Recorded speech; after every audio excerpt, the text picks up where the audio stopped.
Okay, I'm sorry, I know. The reason I'm late is that, as you may know, Librarian President Ellen Johnson Sirleaf was here at the Pentagon visiting with Secretary Carter, and I just finished attending that meeting. So if you could just I'll give you a quick readout of it, and then we'll get right to your questions. But during the meeting, both leaders discussed the unprecedented collaboration between the Department of Defense and the Armed Forces of Liberia in responding to the spread of Ebola. Secretary Carter also reiterated the department's commitment to support Liberia during the next phase of Operation United Assistance. Secretary Carter and President Sirleaf briefly discussed yesterday's announcement that the 101st Airborne Division had completed its mission there in Liberia and would be returning.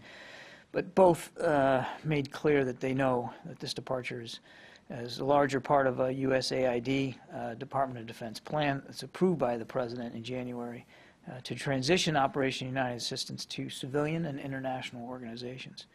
And as you may know, currently we've got about 1,180 Department of Defense personnel in the area of operations down there in Liberia, and we expect that they'll start to deploy home probably in April. The Secretary also reaffirmed that the United States is absolutely not leaving West Africa and confirmed his decision to send a small DoD element of approximately about 100 military, civilians, and contractors to Liberia by the end of April. This team will coordinate our Ebola-related activities, our support activities, facilitate capacity building in the areas of emergency response, engineering, and medical training with the Armed Forces of Liberia, and support a reach-back capability of additional personnel if and when that's required. So, a very good meeting. They talked about, obviously, the Ebola response. They also talked briefly about shared counterterrorism threats in the region.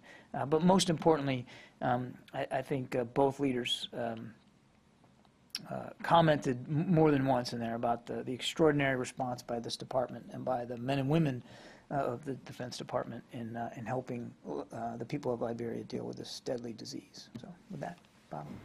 Admiral, a question on Afghanistan after the Secretary's visit there, wondering where he stands in presenting his recommendations to the President on whether to keep extra troops there this year, or a larger number of troops there this year and next year. Yeah, no, nothing to announce with respect to that, Bob. And it's not, I think it's important that we remember this isn't sort of a binary process where, you know, he's now collected options and recommendations from General Campbell, and he's going to, you know, submit some sort of formal memo. This has been and will continue to be a robust discussion in the interagency, and frankly, with our partners in Afghanistan about the way this drawdown plan is going to look over the next 2 years.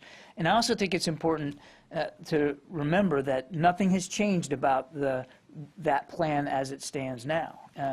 There's been no changes to the directives that we've been given by the Commander-in-Chief with respect to, we got about 10,000 now, how those 10,000 are going to scope down over the next 2 years. So we're still operating on that original timeline. As he said in Afghanistan, and you heard President Ghani himself, I mean, certainly President Ghani has expressed an interest in having a little more flexibility in that. And Secretary Carter made it clear that he was willing to entertain those thoughts about flexibility. The last thing I'd say, and this often gets forgotten too, is that the operational commander on the ground, General Campbell, he has flexibility already to manage. Now that the milestones haven't changed, no decisions have been made about that, but he has the flexibility to manage inside of that based on conditions on the ground. So right now we still have to get down to about half the number by the end of this year, and then down to essentially nothing in 2 years. And General Campbell certainly has the flexibility and the wherewithal inside that to manage the drawdown. Isn't he's considering recommending changes to those milestones in that timeline, right? I think what Secretary Carter made clear was that he's willing to consider options for changing it and to be responsive to the request for flexibility by President Ghani. But ultimately, this is a decision that only the Commander-in-Chief can make. And as I said, these are decisions. These are discussions that are ongoing. So he hasn't made a recommendation per se on specific changes. He has not submitted. He has not made.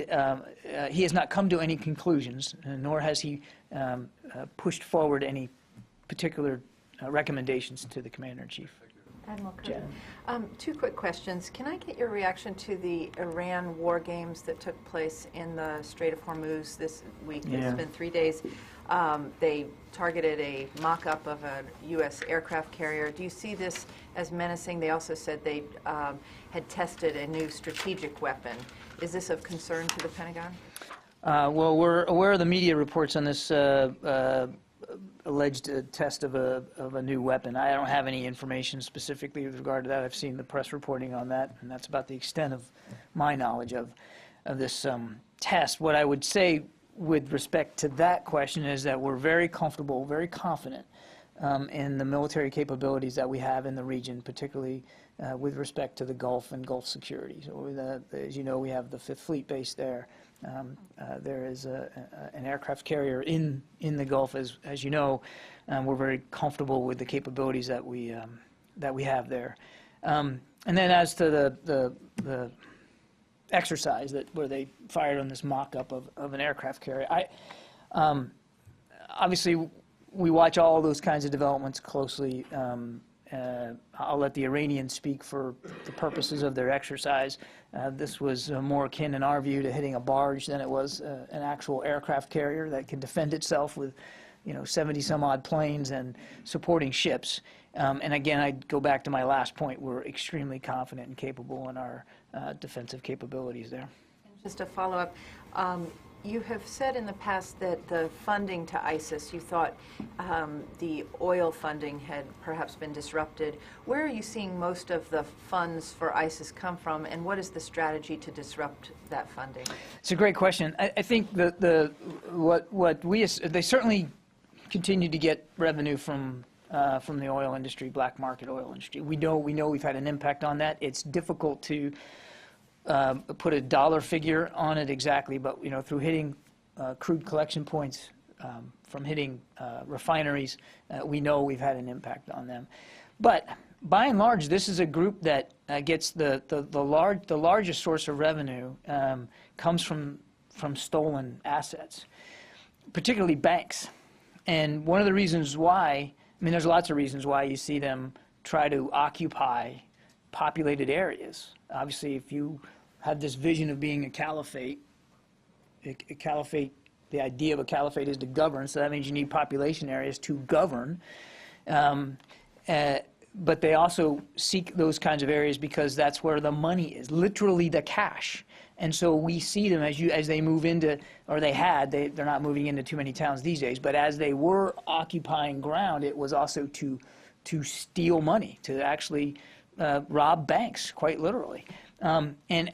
And as their territory now is sort of static, actually shrunk a bit, we're not seeing them able to do that as much. They aren't grabbing new cash hoards because they're not robbing banks. So nobody's saying that they're out of Schlitz right now. They still have resources at their disposal, but we know that they're feeling the pinch, because they aren't able to grab new ground and therefore aren't able to rob new banks and steal more cash. So the largest, again, I don't want to beat this, but the largest source is stolen money, and in order to do that, you've got to capture new ground. They're not doing either right now.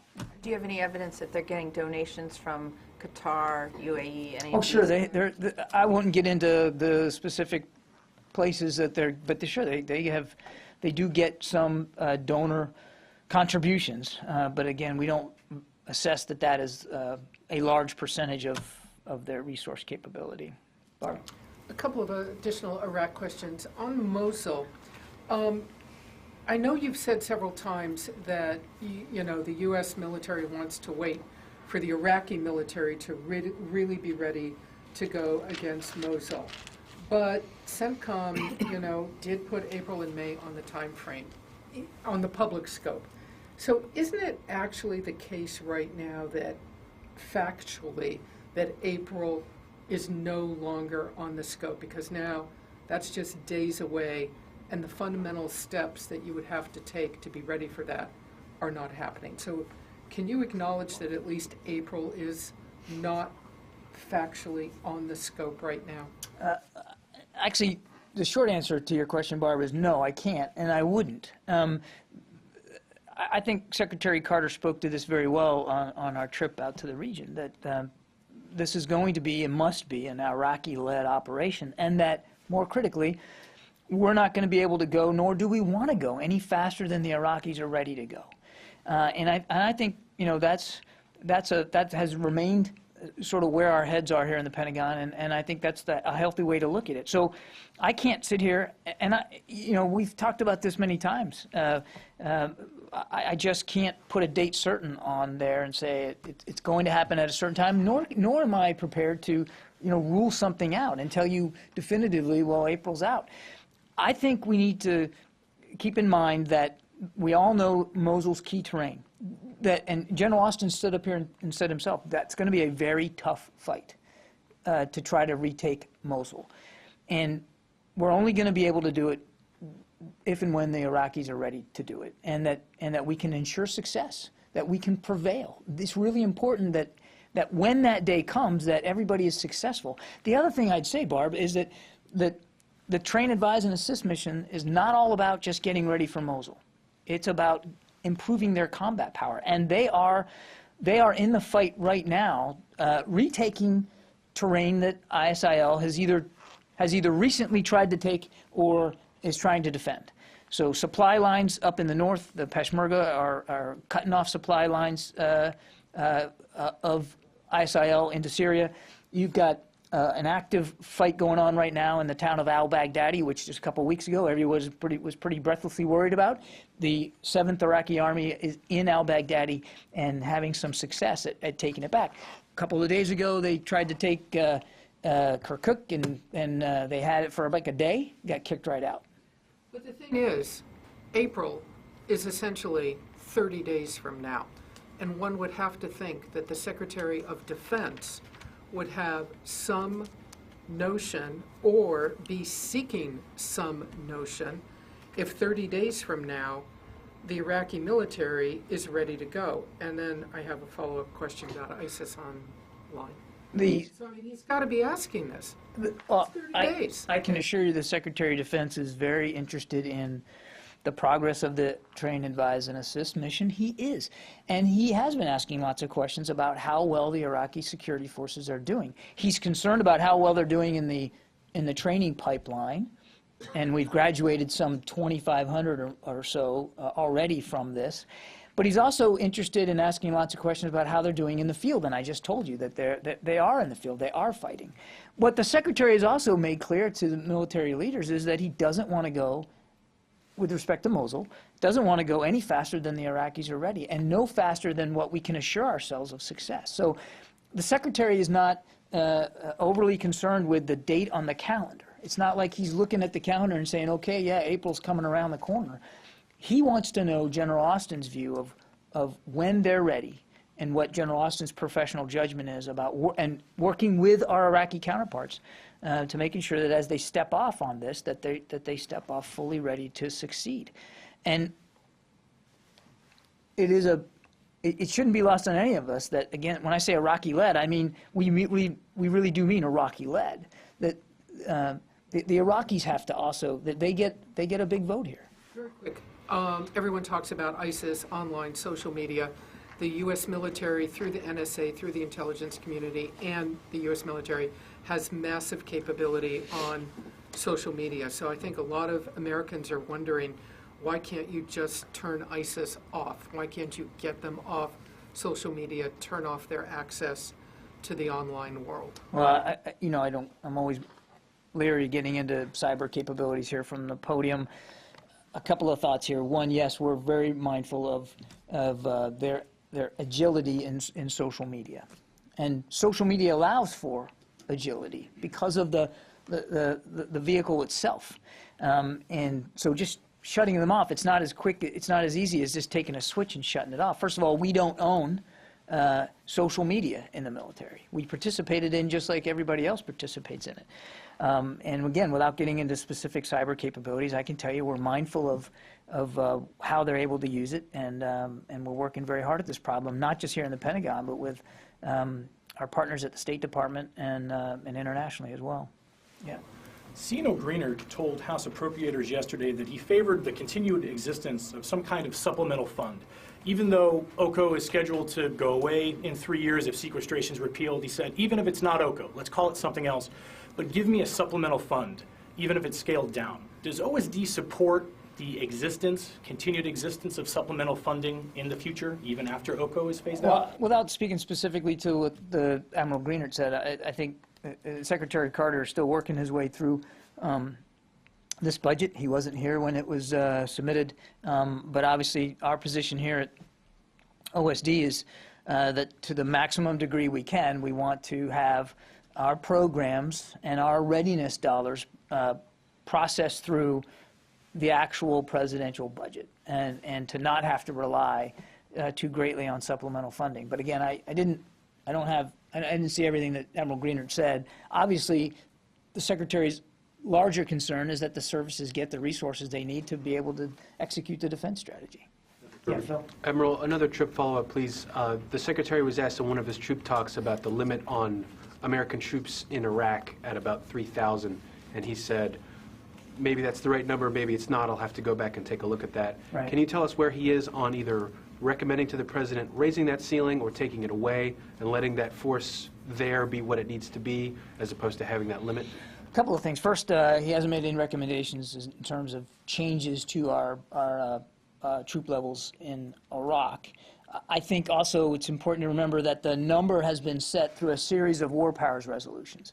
It's not as if there has been some sort of overarching, universal, enduring cap put on troop levels inside Iraq. In fact, I think the Commander-in-Chief has made it clear that if he feels like he needs additional resources there, that he wants that flexibility. But it's been done through a series of war powers resolutions, and each one of them, as you remember, laid out sort of a maximum number of troops anticipated for those tasks that the war powers resolution submitted to Congress. So right now, the overall maximum of those war powers resolutions is about 3,100. We're near that right now. I could get you the exact figure. I don't have it right handy, Phil. But I can assure you that Secretary Carter shares the Commander-in-Chief's view that, if there needs to be changes, that we explore those options and make those changes as we need to. Right now, coming away from this trip, I don't believe Secretary Carter feels that there's a need to make any massive muscle movement changes with respect to troop presence. That he heard from General Terry and General Austin that the resources they have at their disposal is about right for the missions that they've been tasked to perform. Does he have any kind of date by which, or any internal goal by which he could make these and other recommendations to the President on troop levels, on social media, on the other things that he saw and heard in Afghanistan and other places, or An internal goal? I'm not sure I understand. to a point where he goes up to the White House and says, Mr. President, here's what I think we should do about A, B, C, D, or will it be looser than that? He doesn't have any kind of... No, if you're asking if there's like some sort of briefing he's anticipating to, that he's going to give on a date certain, no. I mean, the Secretary, this department, Chairman Dempsey, routinely discuss with the Commander-in-Chief and with the National Security staff over there, National Security Council staff, ongoing operations inside Iraq, and frankly, the airstrikes that are going on inside Syria. It's a topic of frequent, regular discussion. So it's not like the Secretary has in his mind that, I just came back from the trip, so I guess 10 days from now I got to go over and submit, a recommendation to the President. That's not how he's looking at it. He has obviously informed the Commander-in-Chief about his trip and his observations, but I'm not anticipating, and I certainly have nothing to announce today about any changes to either strategy or resources as a result of the trip. And that wasn't the purpose of the trip, to be honest with you, as you know. Admiral, can you help us understand what's going on with the military commissions down in Guantanamo? I understand that some of the military judges were ordered to take up residence there in order to facilitate the process, and then I guess now there's been some reversal of that. What's the thinking of that, and what's going on there? Thanks, Jamie, and I'll do the best I can to to address this. You're right. There was a decision to put in residence some military commissions council. Secretary Work has rescinded that decision. He was sensitive to the reaction of the military commissions judge that that there was perhaps an inappropriate perception formed by that decision, and so in order to preserve, not that he believed in his, not that the deputy or Secretary Carter believed that the process was at all hindered by that decision or was inappropriate. I think there was a concern that the perception of it was misunderstood, and so to keep in fact and in perception complete independence, the independence of the military commission process, he went ahead and decided to rescind that. Has the military commissions been successful over these many years in the sense that there have been very few convictions that have not at some point been vacated? And I mean, what have these military commissions accomplished over the many years that they've been in effect? Well, that's a larger question than I probably have time or the expertise to answer here, but I think in what I would say in general is yes, we believe that this has been an effective process. We believe it continues to be important to hold these people to account, and the process is doing that. It may not be doing it with the speed or maybe even the efficacy that some would like to see it done, but we take it very seriously for our part that there is a judicial process in place, that it's fair, that it's open, it's transparent, and that it's appropriate to the crimes that these individuals are being tried for. Nancy? Let me clarify something you said earlier to Barbara. Brett McGurk was the first, I think, to say that a Mosul offensive would be in the spring, and you've said it several times from the podium. And every time the Iraqis have come back and said, we're not ready, we're not going to be ready. Brett Barzani said it to Reuters, not until fall. You said that this was an Iraqi-led effort. So why is it that the U.S. And this building in particular repeatedly pushed for a spring offensive when the Iraqis kept saying that they weren't ready to the fall as recently as you know, earlier this month during the Pentagon Briefing? Yeah, let me just challenge the premise of the question a little bit, Nancy. I don't think I don't think it's fair to say that the Pentagon or the military has been pushing the Iraqis on any specific timeline. I think the most general that I've been willing to go, I think, from here is that we were looking at roughly the spring time frame. I never pinned it down to a month, and again, Secretary Carter has been very circumspect in terms of talking about timing here. So there's been no. First of all, we haven't laid a date certain down here at the Pentagon. Number two, we're not pushing or aggressively trying to nudge them towards a faster timeline than they're going to be ready. It has been consistent through the chain of command, not just here at the Pentagon, but down in Tampa and out there in the theater, that we're going to work with them and make sure that they're ready on their timeline, that nothing has changed about that. I understand that through various press reporting, there has been an appearance of pressure or maybe a difference in opinion in terms of expectations. But that's the press coverage, and I can't do anything about that. Actually, I probably could do something about that, but I haven't maybe. But it's not the case. It's not the case in actuality here in the building. We're not artificially trying to accelerate this timeline. Well, And let me just, before I finish it, nobody has with the exception of the Iraqis, nobody has a greater stake in the ultimate success of operations inside Iraq, particularly in a place like Mosul, than the Pentagon. So there'd be no logic and no purpose for us to try to artificially accelerate things. I guess what I'm trying to understand is, I mean, you say press reports, but even the Minister of Defense came out on a televised address and said that this is far more accelerated than we had discussed, that we were ready in the fall. So what I'm trying to understand is why would, in a CENTCOM briefing, the U.S. talk about a specific month when the Iraqis repeatedly were saying we were months and months away from even the vague timelines that were being offered from this building and from CENTCOM? Well, I can't speak for the comments made by a briefer in a background briefing to reporters.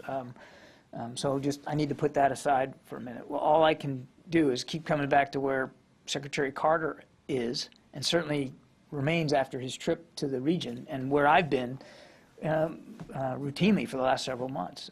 We're not going to try to do this any faster than the Iraqis are ready to go. And I saw the Defense Minister, Obeidi, I saw his comments, and frankly, I would tell you, we agree with Minister Obeidi that there's no point in trying to go faster than the Iraqis are going to be ready to go.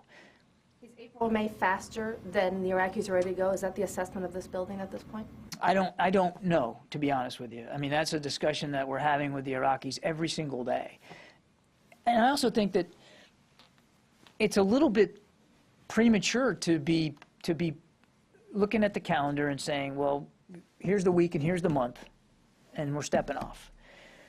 I just don't think that we're there yet. There may be, there may be people in the Defense Department that have aspirations or desires that go along a certain timeline. And I mean, look, that's what we do here. We are a planning organization. We plan for everything.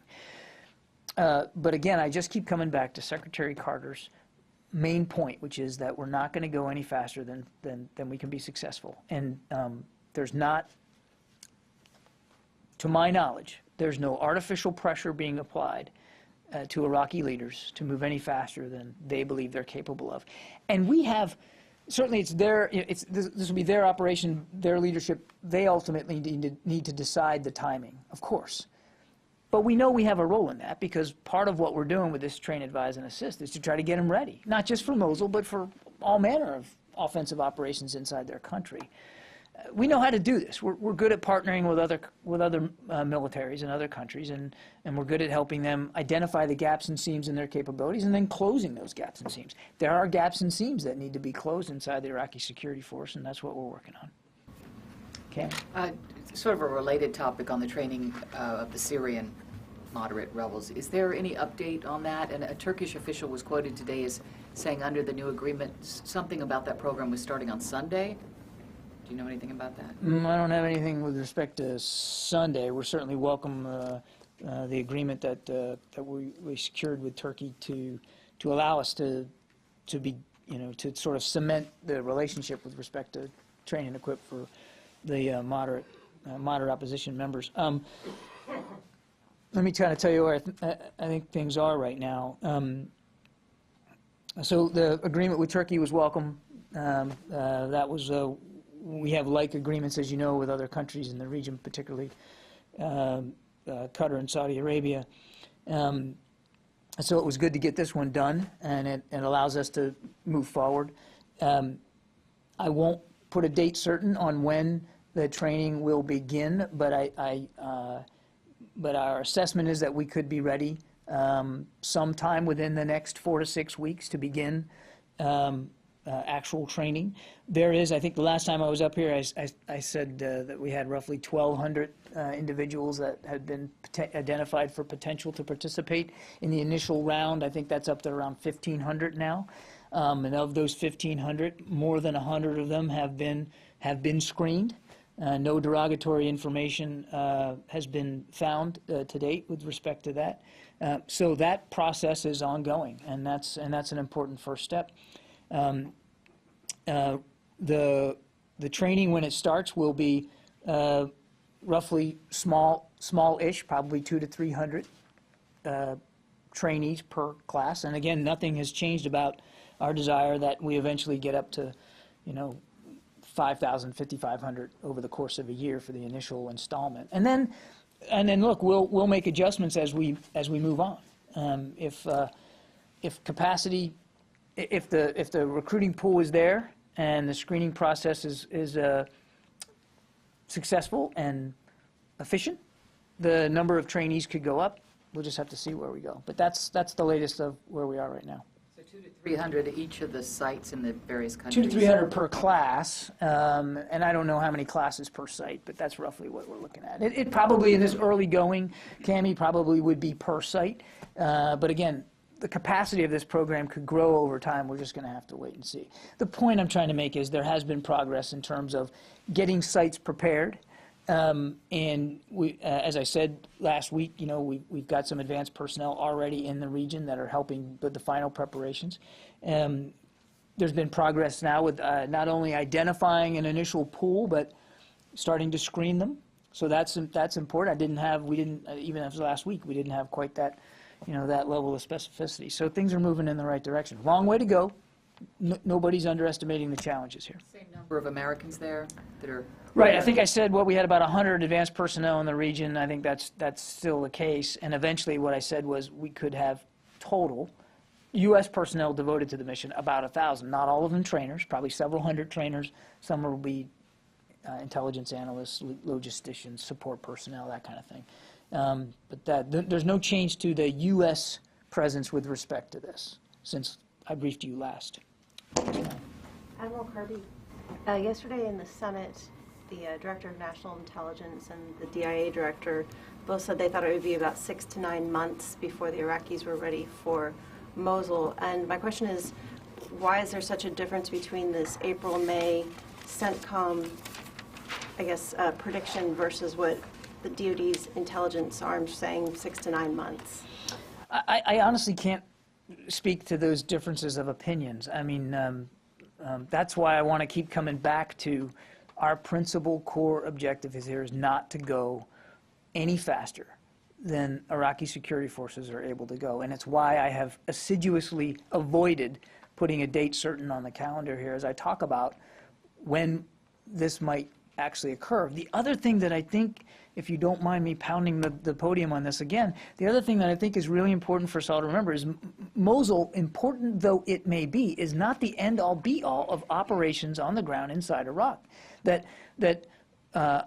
it is important terrain. We all recognize that. We all know that eventually ISIL will have to be kicked out of Mosul. And that day will come, but in the meantime, there's an awful lot of other work that needs to be done inside Iraq. And I just talked a little bit ago about this town of al-Baghdadi, whereas just a week or so ago, the sky was falling because al-Baghdadi had been taken, and now the Iraqi security forces are taking it back. So they're in the field now. And what we're focused on in the Train, Advise, and Assist mission is improving their combat power writ large, not just getting them ready for Mosul. Yeah. Just to follow up, do you think that it's the media that's raised the stakes on the Mosul battle, or does it come from this building? I would never blame the media for raising the stakes on anything.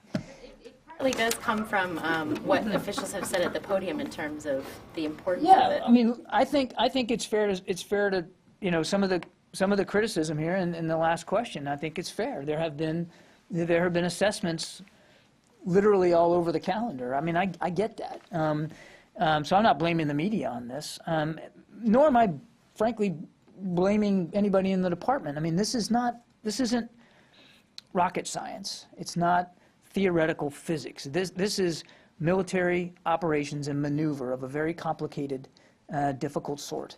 In a country where we do not have the force presence that we once did. It isn't our fight on the ground. It's their fight on the ground. Iraq, we forget, I think, too often, is a sovereign country with a sovereign government and armed forces that are charged with the defense of their territory and their people. We are there to help them. This is their fight. And it shouldn't, in almost any military operations, but just particularly in operations there in Iraq, it shouldn't surprise anybody. And it certainly doesn't surprise us that timelines are going to shift and that weather's going to be a factor. And the enemy gets a vote. I mean, warfare is not a straight line. It's oftentimes a very squiggly line, and you have to navigate it as best you can over the course of time. One follow-up on that. Wouldn't it have been normal course of business for CENTCOM to reach out to DIA for its assessment before maybe talking to a bunch of reporters on the projected timeline of a battle?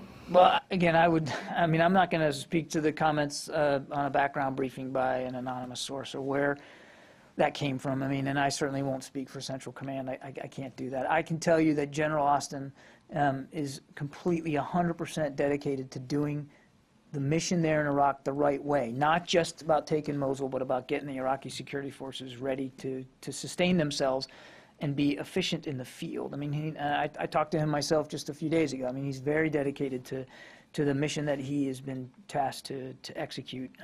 So I won't speak to who's talking to who on this, but I don't think that would be helpful. Dan? Do you have any update on the situation in al-Baghdadi near Assad base? You mentioned this Iraqi army offensive. Have they taken back the town? Or? Yeah. I mean, I'd point you to Central Command and the task force for more specific information. I don't think I want to get into a tactical update here, but it's our understanding that now after several days of an operation, which I believe is translated to Lion on the Prowl, Operation Lion on the Prowl, the Iraqi 7th Army is engaged in the town of al-Baghdadi and has achieved some successes on the ground there in terms of pushing back and beating back ISIL terrorists that are there inside al-Baghdadi. I know that they have, certainly ISIL has taken a number of casualties, and they have lost and continue to lose portions of the town. I don't want, again, nobody's doing touchdown dances here. It's an ongoing fight, so I don't want to get ahead of operations that haven't been conducted. And obviously, we're watching this closely and supporting as best we can. But so far, progress is good, and they're having some success against ISIL there. Carla? Thank you. I'd like to shift to Libya. Now that the UN Security Council's panel of experts on Libya has recommended to the Security Council that they form an international maritime force to protect Libya's coast and to prevent arms and illicit exports of oil, is the U.S. military coming up with plans that could shift resources to help with that international force? I'm not aware of anything, Carla. Let me take it for the record to see if there's some planning effort going on. I'm not aware of it. I don't have anything on that, and I don't want to speculate. Yeah, another one? Just a quick follow-up on the Syria point you made earlier. This group of 200 to 300 that could begin training in 4 to 6 weeks. No. I said each class size would roughly be at the outset around 200 to 300. Will they go right back to fight in Syria when they're finished, or will they hold at one of these locations until a larger group of fighters is ready to go back into Syria? How will they actually be deployed once they're finished with their training? I would refer you to Central Command for more detail on that. I mean, I don't know if it's going to be so much as, here's your diploma, off you go. It's important to remember a couple of things. One, the main goal of the train and equip mission inside for Syria, the moderate opposition fighters, is to get them competent at basic military leadership and organization and basic military skills. And so part of that is, of course, how you organize yourself. And I'm not an expert at this field, so again, I'd push you to CENTCOM for more details on how they see themselves organizing these graduates and where and when and how they're going to deploy them back into Syria. The second thing, I think it bears repeating the ultimate goals here with respect to this program, and it is both a train and equip program. I mean, it's not just training them, there's a measure of equipping to go, but essentially for two main objectives. One, to go back to their own communities, their own neighborhoods, and to be able to defend themselves and their neighbors. And then eventually, over time, when they're ready to go on the offense against ISIL inside Syria. I mean, that's really what we're talking about here, and that's just going to take some time. Yeah, Richard? Admiral, it appears at the moment that there's some kind of a deal in Congress to keep funding Homeland at least for another 3 weeks. If there's no deal, if it goes south in the next 3 weeks, does that impact this department? Are there responsibilities that this department has to take up for Homeland? For instance, Coast Guard has said that they'll have to curtail some operations, particularly in drug interdiction. Is there anything in the works of planning in this department to pick up slack possibly for Homeland? No. No, I think the Department of Homeland Security has made it clear that regardless of, obviously they want their funding, of course, but regardless that they will be able to maintain critical Homeland Security missions. And the Coast Guard, I think, has said that as well, that while they may have to shed some operations, that they will maintain their critical, vital functions of coastal defense. So I anticipate no role for the Department of Defense in this. And Admiral, sorry if I've missed this previously, but the 101st troops coming back from Liberia, will they have to go through the 30 days? Yes. They'll have to go through its 21-day, actually, control monitoring. They'll have to go through that, yes. 21 days. Yeah, the 21-day control monitoring period that everybody else has gone through, they will have to go through as they come back. Jim? So after these Free Syrian Army or moderate Syrian rebels are trained and equipped by the U.S. and they go back into Syria, what responsibility, if any, does the U.S. then have toward them? Will the U.S. advise? Will the U.S. assist them in conducting operations? Sure. Will the U.S. provide air cover and support for these rebels? We know that we're going to be obligated to support them in some fashion, Mick. There's no doubt about that. I think the specifics of exactly what that's going to look like is still very much under discussion. There have been no policy decisions with respect to what kinds of support would be provided, but we know that there's that we'd have an obligation to provide some measure of support, and when we get there, we'll get there, and we'll certainly talk about it. But right now, there's been no specific decisions made about it. I got time for just. And what if what if eventually their operations extend beyond any confrontation with ISIS, and they then reach out to go after Syria? What happens to the U.S. obligation at that point? Well, I don't know that it would be very productive to get into hypotheticals at this very early stage. I mean, the training hasn't even begun yet. So I don't want to entertain a hypothetical. Let me just repeat two things. One, we know we'd have an obligation for some measure of support. We're working our way through that right now. Two, the goal for this program is to get them to do those two things, to defend their communities, protect their own neighbors, and then go on the offense against ISIL. The Syria component of this campaign is an anti-ISIL component. That's the focus, not about the Assad regime. Nothing has changed about the policy that there's not going to be a U.S. military solution to Assad. There is a U.S. military component to going after ISIL, and we've been doing that in Syria, and it will continue in terms of helping prepare an indigenous ground force to do the same. Yeah, last question. Yesterday, DNI Chief Clapper said Turkey allows a permissive climate for foreign fighters heading to Syria. He said, quote, "I think Turkey has other priorities and other interests." Do you agree with him? I'm not going to get into publicly debating and discussing Director Clapper's comments from this particular podium. All I can tell you from here at the Pentagon is Turkey remains a NATO ally and a close partner in the region.